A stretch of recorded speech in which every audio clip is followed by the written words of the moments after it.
ஈரோடு கிழக்கு தொகுதி இடைத்தேர்தலுக்கான வேட்புமனு தாக்கல் தொடங்கியுள்ளதை நாம் அண்மை செய்தியாக பார்த்துக் கொண்டிருக்கின்றோம். மேலும் கூடுதல் விவர செய்தியாளர் மக்பூல் அகமது வழங்க கேட்கலாம். மக்பூல் அகமது, இன்றைய வேட்புமனு தாக்கல் தொடங்கியுள்ள நிலையில் யார் யாரெல்லாம் வந்து தற்பொழுது வேட்புமனு தாக்கல் செய்துள்ளனர்? கூடுதல் விவரங்களை பதிவு செய்யலாம். வணக்கம் ராஜ்குமார். ஈரோடு கிழக்கு தொகுதிக்கான இடைத்தேர்தல் வரும் பிப்ரவரி 5ஆம் தேதி நடைபெறுகிறது. இதனைத் தொடர்ந்து வரும் 8ஆம் தேதி வாக்கு எண்ணிக்கை சித்தோடு அரசு பொறியியல் கல்லூரியில் வைத்து நடைபெறுகிறது. இடைத்தேர்தலுக்கான வேட்புமனு தாக்கல் இன்று தொடங்கி வரும் 17ஆம் தேதி வரை நடைபெறுகிறது. அரசு விடுமுறை நீங்களாக 10ஆம் தேதி வெள்ளிக்கிழமையும் 13ஆம் தேதி திங்கட்கிழமை எனவும் 17ஆம் தேதி பார்த்தீங்கன்னாக்கா இன்னைக்கு வெள்ளிக்கிழமையும் ஆகிய நாட்களில் வேட்புமனு தாக்கல் செய்ய அறிவுறுத்தப்பட்டுள்ளது. அதன்படி ஈரோடு மாநகராட்சி அலுவலகத்தில் தற்போது காலை 11 மணி முதல் 3 மணிக்குள் வேட்புமனு தாக்கல் செய்ய அறிவுறுத்தப்பட்டுள்ளது. இது குறித்து தேர்தல் நடத்தும் அலுவலர் மணிஷ் நம்மகிட்ட சொல்லியிருக்கும் போது என்னன்னு கேட்டிங்கன்னா, பொது வேட்பாளர்கள் 10,000 ரூபாய், எஸ்சி எஸ்டி பிரிவினர் 5,000 ரூபாய் செலுத்தி வேட்புமனு தாக்கல் செய்ய அறிவுறுத்தப்பட்டுள்ளது.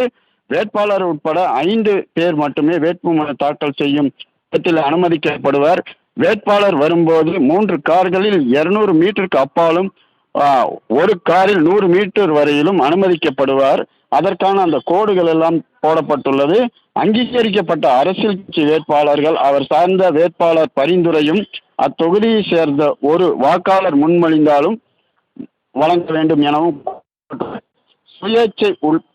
சுயேட்சை உள்ளிட்ட பிற வேட்பாளர்கள் இதே தொகுதியை சேர்ந்த 10 வாக்காளர் முன்மொழிதலை வழங்க வேண்டும்.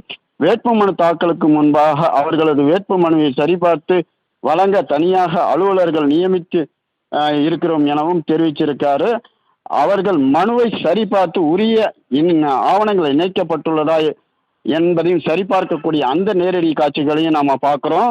இதனை உறுதி செய்து மனுதாரர்களுக்கு உள்ளே அனுமதிக்கும் அந்த பணியும் நடைபெற்று வரக்கூடிய காட்சிகளையும் பார்க்கிறோம். இதனால் விரைவாக வேட்புமனுக்கள் இணையத்தில் இருந்தும் பதிவிறக்கம் செய்து கொள்ளலாம் எனவும், இங்கு அதற்கான நடவடிக்கைகள் மேற்கொள்ளப்பட்டு வருவதாகவும், வேட்புமனு தாக்கல் நடைபெற உள்ளதால் ஈரோடு மாநகராட்சி அலுவலகம் முழுவதுமே பார்த்தீங்கன்னா தற்போது போலீஸ் கட்டுப்பாட்டுக்குள் வந்துள்ளது. மாநகராட்சி அலுவலக நுழைவாயில் 24 மணி நேரம் பாதுகாப்பு பணியும் ஈடுபட்டுள்ளனர்.